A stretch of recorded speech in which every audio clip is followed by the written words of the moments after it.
இவ்வளோ ஒரு ஒரு சின்ன பட்ஜெட் படமா இருந்தாலும், எங்களோட கனவு வந்து ரொம்ப பெருசா இருந்தது. எல்லாரோட கனவும், ஆசையும் இந்த படத்துல இருக்கிறவங்களுக்கு வந்து ரொம்பவே அதிகமா இருந்தது. அத வந்து அழகா வந்து நீங்க உங்க வரிகளாலேயும், உங்களோட வார்த்தைகளாலயும் எழுதி, இங்க இருக்கிற மக்களுக்கு கொண்டு போய் சேர்த்ததுல எனக்கு ரொம்ப சந்தோஷம். ஏன்னா, அது ரொம்ப எங்களுக்கு ஹெல்ப் ஆச்சு. இன்னுமே வந்து உங்களோட ஹெல்ப் அண்ட் சப்போர்ட் இன்னுமே எங்களுக்கு முழுமையா தேவைப்படுது. ஸோ அந்த விதத்துல வந்து நான் இப்பவே அட்வான்ஸான நன்றிகள் சொல்லிக்கிறேன். Thank you so much. And நான் இங்க வந்து இந்த படம் எனக்கு வந்து குடுத்ததுக்கான வாய்ப்பு குடுத்தது டைரக்டருக்கு வந்து கார்த்திக் சாருக்கு ரொம்ப நன்றி.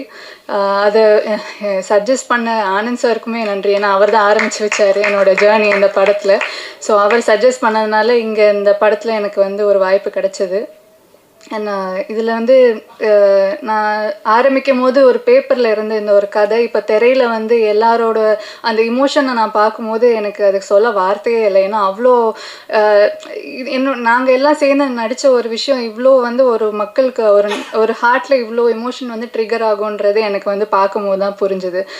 அவங்க வந்து நல்லா இருந்தது, உங்கள் பர்ஃபார்மன்ஸ் நல்லா இருந்ததோடு நிறுத்தாமல் இன்னும் ஒரு 2 நிமிஷம் எடுத்துக்கிட்டு இது வந்து எங்கள் அக்கா இல்லை இது என் பொண்ணு, நான் அவகிட்ட பேசணும், உங்களை பார்த்து எனக்கு இன்னும் பேசணும்னு ஆசை வந்துச்சு அப்படின்லாம் அவங்க என்கிட்ட ஷேர் பண்ணும்போது ரொம்பவே சந்தோஷமா இருந்தது. ஸோ இந்த ஒரு ஆப்பர்ச்சுனிட்டிக்கு கொடுத்த நன்றி கார்த்திக் சார். என் கூட நடித்த காளி சார், ஷெலி மேம், விஸ்வா, இல்லை மித்த காஸ்ட் எல்லாருக்குமே ரொம்ப நன்றி. ஏன்னா நான் மட்டும் இல்லாமல் அவங்களும் என் கூட அது வந்து இன்னுமே வந்து அழகாக என்னை மோல்ட் பண்ணி என்னை அங்கே நிற்க வச்சது. அப்புறமா வந்து க்ரூ ஆனந்த் சார், கேசி, எடிட்டர் சதீஷ், இவங்க எல்லாருக்குமே வந்து மனமார்ந்த நன்றி. And thank you so much.